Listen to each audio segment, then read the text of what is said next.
All year round, Frontier Home Products and Design has what you need to make your home comfortable and beautiful. Relax on a new timber tech deck designed by Frontier's experts. A new fireplace from Frontier Home Products Fireplace Gallery adds warmth and serenity to any home. Beauty and versatility at Frontier Home Products and Design Center, 4213 Peachtree, 5th next to the Bayfront Highway. Frontier Home Products and Design Center.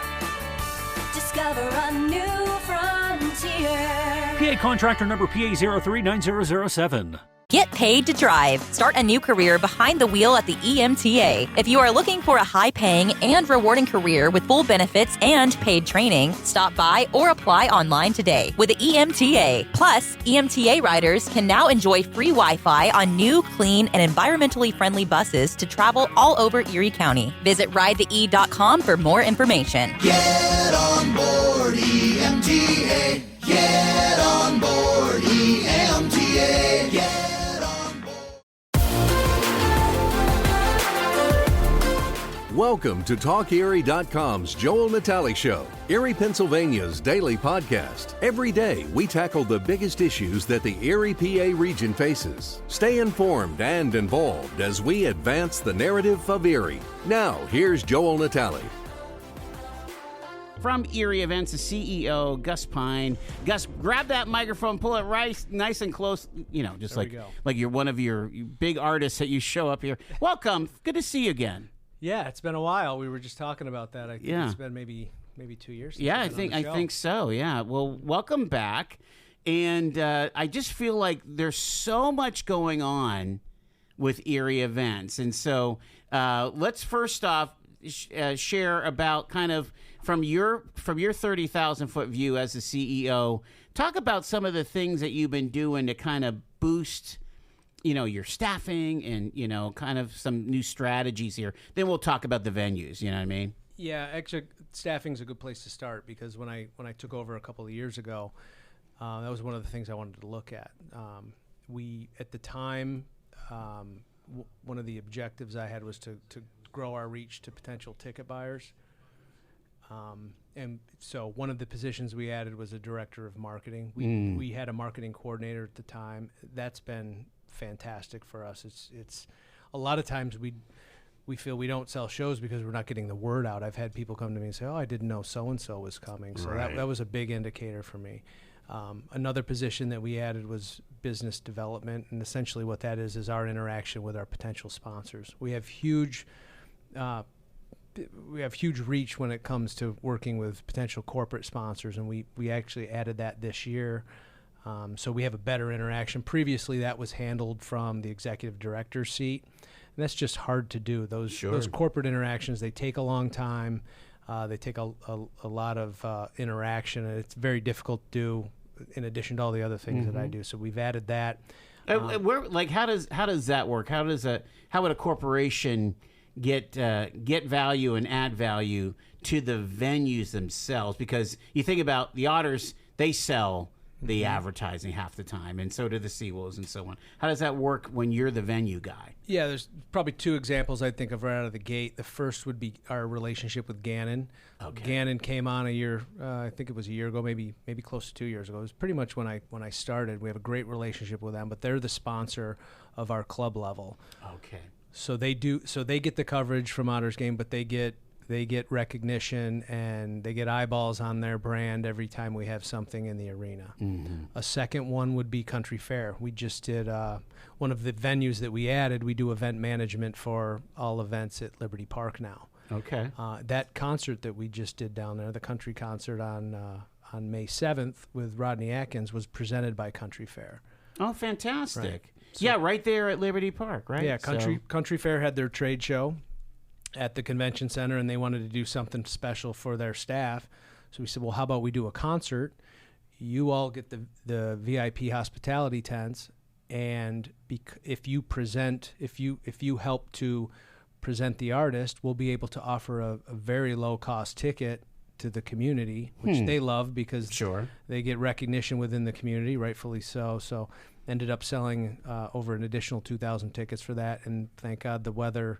We were all iffy on the weather. May 7th's a little early to be doing outdoor, and that was actually our first non-8 great concert. Yes, somebody was shining down on us that day because it got cold as it got late, but it was a really good day, and then the next day was dreary, so we missed it by one day. But those are a couple examples. So that's truly important, and that sounds like, again, that's locals, right? Those are local people saying we see value here, and we want to get our logos, we want to get our presence in front of the folks. And so and then the nice thing for us as well, or for our potential sponsors, is we have multiple venues.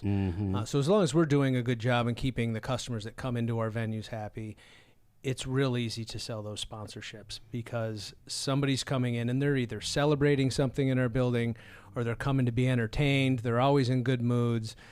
So it makes it real easy to sell. Obviously, we've got to do our end of things, but for a potential corporate sponsor, you can be in multiple venues. So you can get in front of people who like the Philharmonic. You can get in front of country fans. You know, the sky's the limit. Yeah, there's a lot there. So we were talking about staff, and so you've got marketing, you've got kind of that corporate connection. I've always been impressed with rank and file. I mean, like, for example, we have this gem of a convention center, but it wouldn't be at the level it is without your people there that are just so friendly and so attentive to whatever is happening there, whether it's a wedding or a big conference or one of the shows like the RV show or something like that, you know? Yeah, and I've noticed that. I appreciate that you say that, and I 100% agree with you. When I moved into the role as director, any plan I had for growth was 100% reliant on the capabilities of our team. I can come up with a great idea, or I can collaborate with our internal team and come up with something similar to partnering with the Port Authority to manage events at Liberty Park and do actual ticketed concerts in the summer outdoors. I can't do that without a great team. Yeah. And everything from production, food and beverage, to hospitality sales, all of that, I can't handle any of that. In fact, once the deal's done, I step back and it's all up to that team. And you're absolutely right. I couldn't agree with you more, and I'm glad you noticed it as well. Well, and I would imagine that you get feedback, because you got, let's say we're talking the RV show or we're talking the home show.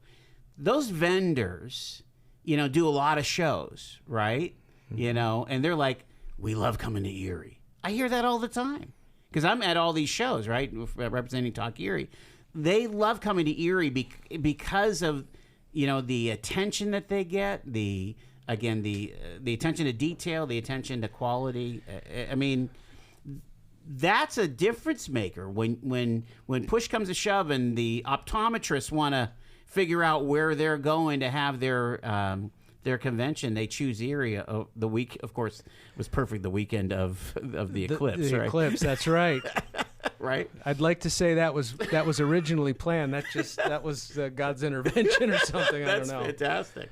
You're right. I think we had talked previously about the fact that we're not a must-play market. We're, to some degree, even within the state, we're up in the northwest corner. It's hard to get folks from Philly to come up there. And I think our staff understands that. Obviously, it comes from the top down that we have to, service and hospitality have to be number one. But when you're not a must-play market, it's critical. When you convince people to come here, whether it's to one of our venues for an event or whether it's a conference planner at the convention center, their experience has to be top-notch. We factor in the fact that we have to be better than everybody else there, so that we have to give them a reason to not rebook.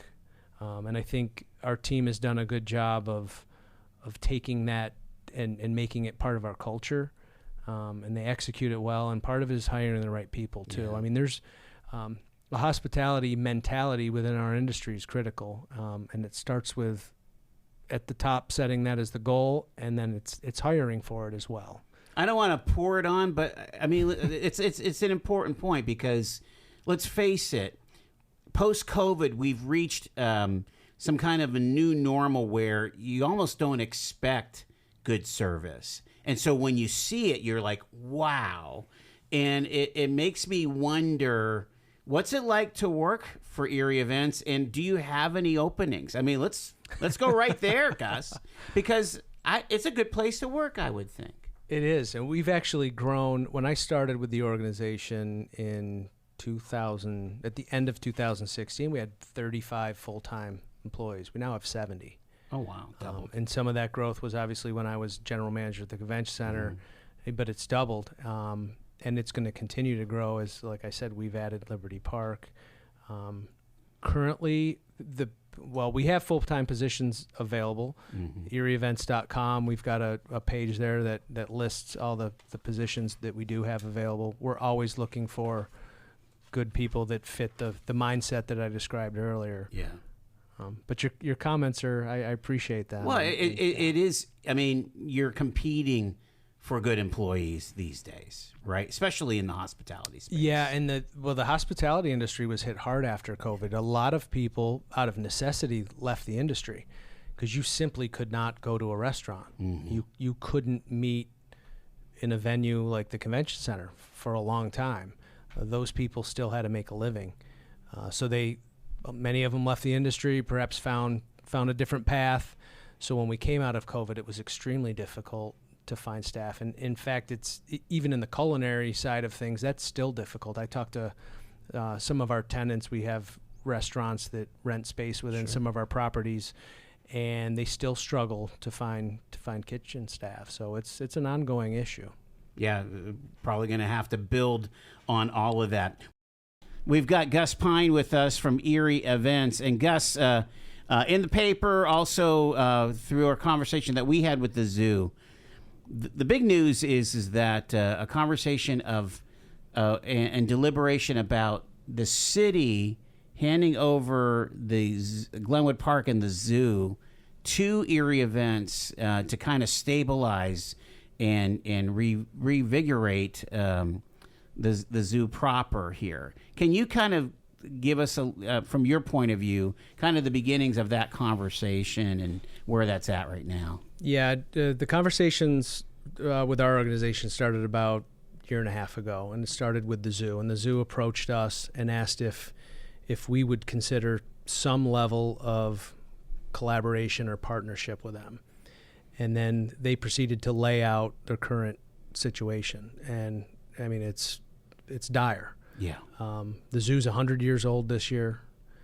The struggle with the zoo, it's not dissimilar to our other assets, where these types of facilities are not built by private entities because they are not built for profit. They are built to create community good. And that's the case with the zoo. So the zoo operates on a subsidy. Mm-hmm. The problem is there has been no funding source for the zoo.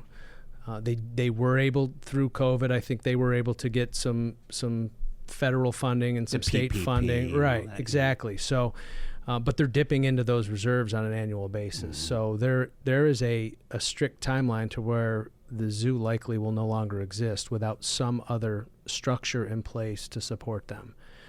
So we took that information and we looked at, does it make sense, the type of venue that the zoo is, does it make sense within our family of venues to fold that in to the Convention Center Authority? And we thought that it does. It's a community asset, it's a cultural asset, all the things our other venues are. And then we looked at our financials. Would we be able to, understanding that there's going to be some level of both operational investment as well as future investment to take the zoo back to accreditation, because through this process, being starved of funds, the zoo ultimately lost its national accreditation, which has all sorts of implications for them. They're not able to participate in animal trade. They're not able to build new exhibits. And the zoo told us that it wasn't necessarily that the facilities were so bad. They definitely needed to upgrade their veterinary. They have that $10 million project for that. But it was really more the funding structure was an anathema, basically, to the AZA. Like, they have never seen this before.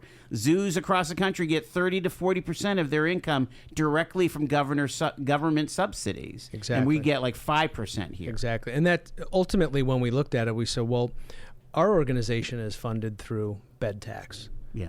All right. And that's essentially it's a tax on somebody coming in as either a tourist or a conventioneer. The nice thing about that structure is that it's not on the local taxpayer to fund that, because in those examples that you give, that's typically what happens. It's within a city or a county budget, and even in those situations, it makes sense because it's a community asset. Mm-hmm. The thing we liked about our proposal was that these would be the success of the zoo and the future of the zoo would rely on visitor taxes. So there's no burden put on local taxpayers, either county or city. So we created a proposal. We presented that back in October. We had some very specific parameters that we originally laid out. We want to be successful with the venues that we currently operate. We have the ability to be flexible and to be able to make decisions quickly, to be able to make improvements to the venue, whether it's physical improvements. I don't envision a world where, I mean, if your listeners think of, you wouldn't rent a house and you wouldn't be responsible to put a new roof on that house. Right. So how can we not own the property and make substantial $1 million investments into that property without having an ownership stake in it? It simply wouldn't make sense. It sounds from the coverage in the newspaper or what have you, some of the responses have been less than enthusiastic. And part of me understands that because the city once owned all these assets, the airport, a lot of different things, and a water authority, and has had to sell them through the decades just for the city to survive. And this would be one more asset that they would be giving away. Yeah, and it makes sense, but I think it makes more sense to think of it as a partnership. Yeah. While there's not direct ownership of that property, it's creating a plan that saves it for city and county residents. And I think leaders are put in place to make difficult decisions. Every single item can't come to a referendum vote. That's why we vote for people on every 4 years. And I think it is a bold move.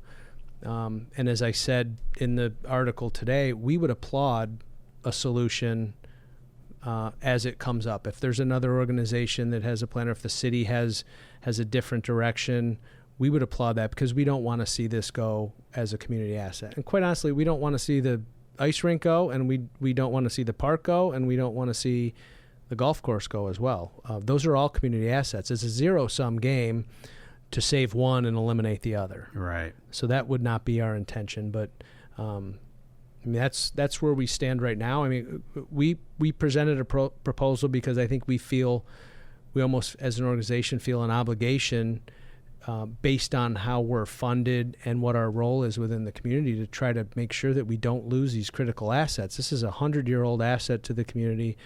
I talk to people anecdotally. They would hate to see the zoo go away. No doubt. And we feel the same way. No doubt. So where does it stand? What are we hearing from city council and so on? Well, my hope is a lot of the conversations, if they're happening, are happening between the Zoological Society and the city. Okay. It's really not, we're not advocating for us. We simply presented something. We're very open to a dialogue. If the city and the zoo want to sit down and have more conversation about the specifics of what an agreement would look like, we're certainly open to that. But we're not in a position to advocate for some specific role that we play. We're simply stepping up, raising our hand, and saying, as we see it, if not us, who? Right. But we have to be asked ultimately. And I think I'm encouraged that as I had conversations with city council members and the administration, that they feel the same way. They don't want to see the zoo go. I think their constituents are telling them the same thing. So I'm optimistic that there will be some conversations. The challenge is quite frankly, that presentation was in October. That's 6 months ago. Yeah. And every month is another nail in the coffin, quite honestly, and to be frank, for the future of the zoo. If we're going to get involved, my plan would be to try to create a plan for 2026. We start our budgeting process in June and July. We set ourselves up for success. If we're going to be making substantial financial investments and then working with them for a more tactical, strategic plan for the future, we need to start that process sooner rather than later. Quickfill gasoline is made right here in America. United Refining Company, who operates Quickfill, refines its gasoline from North American crude oil in Warren, Pennsylvania. When you buy United Refining Company gasoline at Quickfill, you keep jobs and businesses in America, and you keep American families strong. You don't need to send your money overseas when you buy gasoline. Buy American-made gasoline at Quickfill. Quickfill, driving America. You have been called to do good, to feed the hungry, to love with action, to be a light in the darkness, to love your neighbor, to teach wisdom, to walk humbly, to love mercy, to care for the least of these. Will you accept the call? This is our city. Our mission. Visit eriecitymission.org/volunteer to accept the call today. Let's talk about Liberty Park next as we go through the venues here.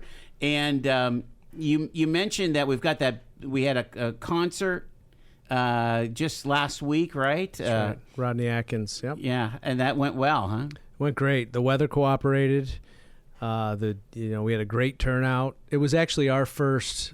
As I've heard history that there's been some ticketed concerts. It's been there tough though in the past. It's not an easy thing to ticket, It is. And we actually spent last year, we worked with the Port Authority, and I give the Port Authority a lot of credit because this is a straight collaboration with the Port. The Port Authority, for many years, operated Acre. And if you think about the mission of the Port Authority, it is very different than running events. Yes. And that's all we know.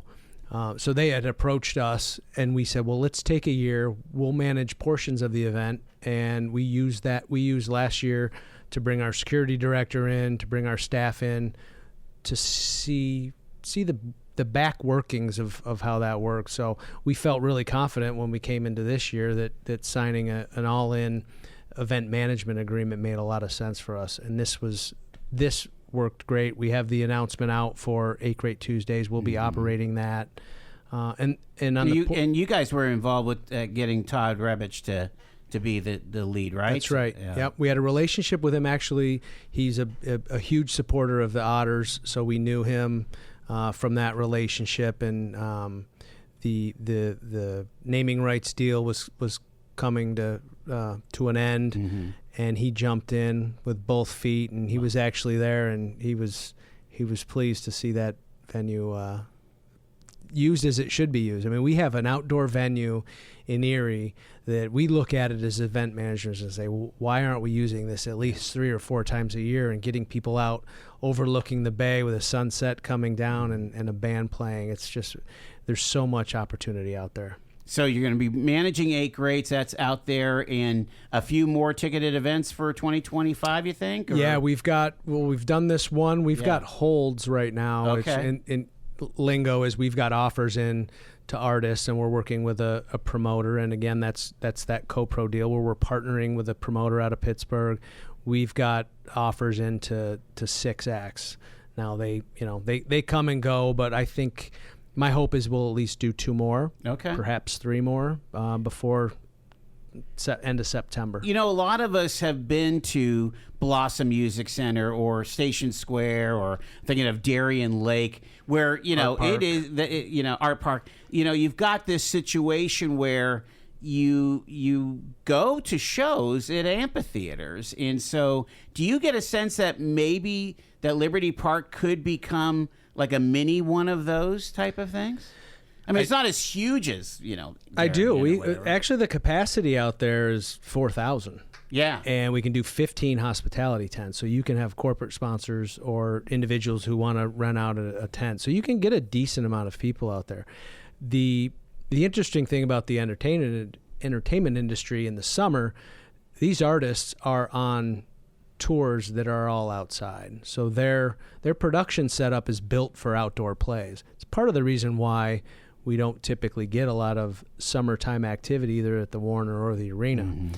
So this fits in nicely with what artists are looking for. And ultimately, we look at that. You say a mini version. There's a potential in the future as we look at utilizing funding like the CRIS funding, which I know we'll talk about later. Yeah. As we look to make improvements to infrastructure on the Bayfront, that property fits within the CRIS, and so that amphitheater could really be taken to a whole nother level. Oh my gosh. Okay. Well, that's cool. Let's go to the Warner Theater. And again, we cut the ribbon a couple years ago now. Yep. At the brand new facility, rehearsal hall, new dressing rooms. It's absolutely gorgeous. And now it's been activated. You guys have, from Blippi to Pat Benatar, it's like there's something a couple times a week up there. Seems like. Yeah, we've this month it seems like we've got 3 shows a week. Our staff down there is doing a great job. Yeah. We did last year, I just looked at the numbers. We did over $2 million in event revenue for the first time ever at that venue. Quite honestly, it's easy to sell because from an artist perspective, it's a great venue. And now because of the back of house, a lot of those improvements that were made, we kept the 95-year-old theater looking like it did in its heyday, which was important. But the improvements were made back of house. So now, instead of loading shows into basically a man door, similar to the door that I walked in to come in here, right. you now can back 2 semis in and unload a show properly. So and then of course the dressing rooms were all redone. We've added several dressing rooms. So yeah, it's a phenomenal I can't even experience. imagine what it needed, like just on a pure power basis. If you remember the old lighting board, that was in the back. And things like that. I mean, I'm talking about before any of the original renovations. Yeah, we have that up we have it on display. Oh, I think okay. We have it on display in the rehearsal hall upstairs. Yes. We took that old panel out and kept it that people can see it. Again, it's just a reminder of it's an homage to the past. Yes. And you look at that and you figure how I think 3 people ran that, and it's a huge board. I don't know how 3 IATSE members were able to run that thing, but it took a lot of skill. That's remarkable. So the plan is that, again, you're working with promoters to just bring more concerts in, or other events, and now you have the Broadway Theater League is really able to kind of do the full gamut of their offerings, right? There's no limitations like there used to be. That's with right. The proscenium and so on. That's right.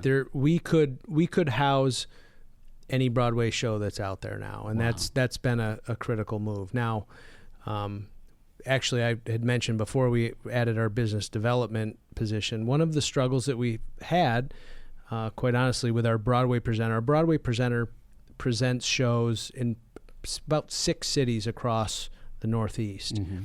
There's nobody that works for that organization that's in Erie. So when we created our business development position, we put some of the responsibility on that person to help with group sales, season ticket sales, because without somebody on the ground, it's very difficult to get information out from our Broadway presenter to schools, to local theater groups, to senior living centers, all things that the Erie Philharmonic does very well because they're located here. And really, to their success, I've looked at that and said, if the Philharmonic can do it, which is fantastic, why can't we increase patronage for Broadway as well? Sure. I mean, there's a very broad audience potential for Broadway. There's no doubt. And what's going to happen is we're going to have to grow that audience base to be able to convince a show that's going to sit down for, the Hamilton sits down in Cleveland for a month. Now, we would be looking for a week for a big show like Hamilton or Les Can you imagine Miserables. Hamilton and Erie? I mean, I can imagine it. Yes. Yeah, it would. They would sell a week out, I would think. They would. But I think our plan is to say we think we want Broadway long term, and we think there's an appetite for that. But we're here to help. Mm-hmm. So it's very similar to that co-pro. We're not necessarily jumping in on the deal, but we're saying we're here. We live here. We know the players. We know the organizations that potentially could buy tickets. Yeah. And we'll point a staff person to help with that process. For years the narrative was saying that you can't do rock shows in Erie. Only country seemed to sell, and you've turned that on its ear, especially lately with the Lou Gramm and the Pat Benatar shows, right? Those were pretty successful. They were very successful. Pat Benatar, and I heard she put on a fantastic show. I've heard from several people that I think she's better than she was in the 80s, quite honestly. Wow. But yeah, the fact that we're co-promoting, it gives promoters the ability to take a little bit of a risk. Since we're jumping in and we're saying if the show potentially loses money, we're gonna be a backstop for you. Mm-hmm. What that does is it gives a level of it gives confidence to the promoter that they can take a chance on bringing a show to Erie. And it additionally helps us. The more shows we bring, the more we know about our audience within Erie. So if a show sells well, we know that we need to bring more types of music like that. Yeah, the Philharmonic obviously is the anchor at the Warner, and they just seem to be hitting on all cylinders. They have their new managing director there that Thomas is doing very well. Just a lot going on there. I give the Phil a lot of credit. I mean, they from top down, whether it's marketing or coming up with unique shows to bring in. Their pop series, which I think attracts a younger audience. They actually moved that from 1 show to 2 shows just last year because it was so popular. Mm-hmm. They continue to push the envelope to be able to grow, and I think if you don't continue to do that, if you don't change, life will pass you by, and they've embraced that. I give them a ton of credit. Let's jump over to UPMC Park. It sure doesn't hurt to have the Seawolves win back-to-back Eastern League championships. Yeah, I called Casey after the first one, and because they were here for 25 years right. and no championship, and I said, "What took you so long?" Yeah, so I took more credit than I deserved because I deserve 0 credit for that, actually. right. Yeah, and actually, it's important to note that when minor league baseball or Major League Baseball was doing a contraction of and you might have done stories on this. Oh, yeah. A lot of cities lost their minor league parks, and our organization, led by Casey, renegotiated that deal, made tremendous commitments from a capital standpoint to invest not only in the field but in locker rooms and all the things that are important to keeping a team. And it was very close at one point, and we were able to save that team. And then, of course, two years later, we're back-to-back champions, and even the Detroit Tigers are doing well, in large part because of all the players that are coming up from Erie. There's no doubt. Well, and you gotta tip your hat to the state, saying, okay, we're gonna be there too.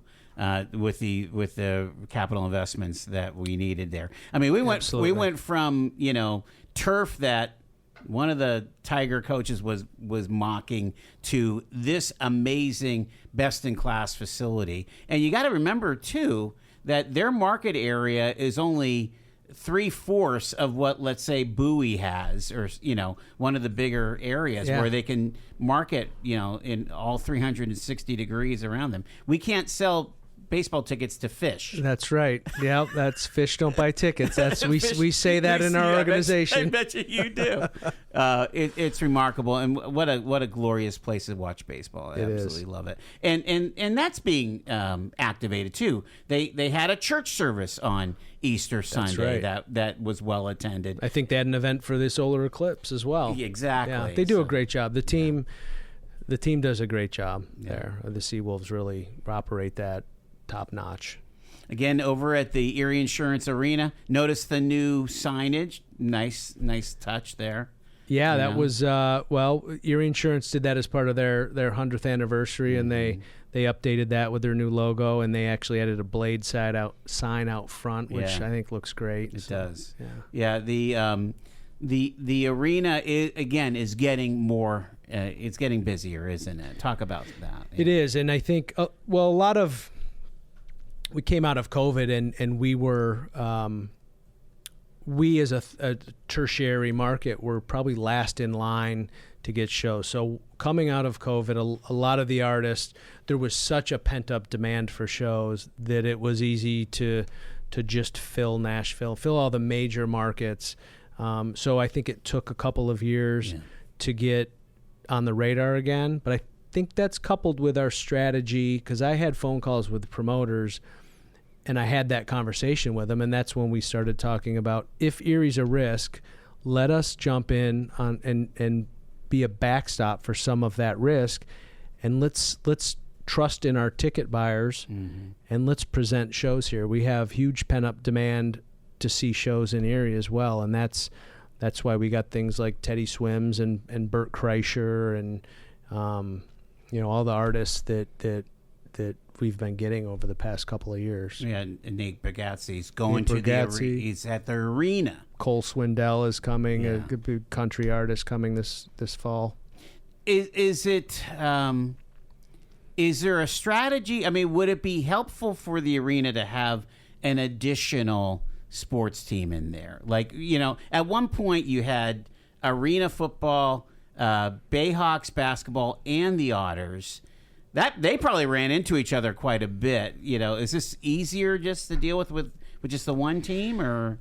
Well, it's easier. I think if it depends on who you're asking that question. If you ask our staff, doing basketball and hockey in the same season is difficult. You're putting basketball floor over ice. Now, all that to say, that doesn't drive our decision making. Sure. And the Bayhawks actually went away because of a very specific strategy within the National Basketball Association. Right. The Pelicans wanted. They're all next to, and in fact, Cleveland. I think their G League team plays in the same. They play at Rocket Mortgage, which is where the Cavaliers play. That's really amazing. Yeah. So it wasn't at any fault of ours.